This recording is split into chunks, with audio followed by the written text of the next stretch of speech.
अब तक हम अपने ब्रह्मांड को सभी आकाश गंगाओं, सितारों, ग्रहों और चंद्रमाओं के साथ अस्तित्व का एकमात्र स्रोत मानते थे। लेकिन पिछले हाल के वर्षों में वैज्ञानिकों ने इस बात पर विश्वास करना शुरू कर दिया है कि हमारे समान कई समानांतर ब्रह्मांड हो सकते हैं, जो अपने अपने आयाम में मौजूद हैं और अपने अपने समय सीमा में चल रहे हैं। श्रीमद् भागवत में हजारों साल पहले ये मल्टीवर्स की कहानी लिखी हुई है। हमारे ब्रह्मांड के निर्माता ब्रह्मा जी ने एक बार श्री कृष्ण की परीक्षा लेने की कोशिश की, जब कृष्ण अपने दोस्तों और मैदान में चर रहे बछड़ों के साथ खेल रहे थे। ब्रह्मा जी ने उनके सभी मित्रों और मवेशियों का अपहरण कर लिया और उन्हें ब्रह्मलोक में ले गए और वहां छिपा दिया।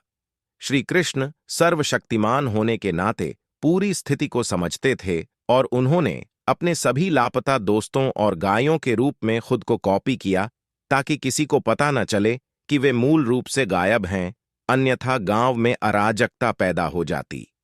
1 वर्ष के बाद ब्रह्मा जी स्थिति का पता लगाने के लिए उसी गांव में लौटे, लेकिन वे यह देखकर आश्चर्यचकित रह गए कि वही बच्चे और मवेशी जिनका उन्होंने अपहरण कर लिया था, वे वहां खुशी से खेल रहे थे।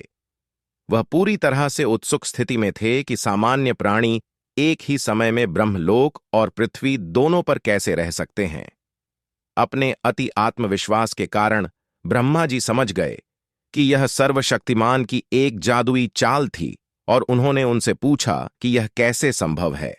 तब श्री कृष्ण ने आत्मिक रूप से अपनी आंखें बंद कर लीं और ब्रह्मा जी ने सभी रूपों में अनगिनत अन्य ब्रह्माओं को जमीन के ऊपर तैरते हुए देखा।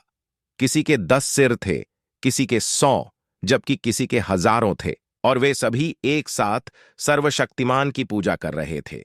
तब श्री कृष्ण ने विनम्रतापूर्वक ब्रह्मा जी से कहा कि वह केवल इस ब्रह्मांड के निर्माता हैं, लेकिन अन्य अनंत ब्रह्मांड भी हैं, जिनमें से प्रत्येक का अपना निर्माता ब्रह्मा है और प्रत्येक का अपना जन्म और मृत्यु चक्र है।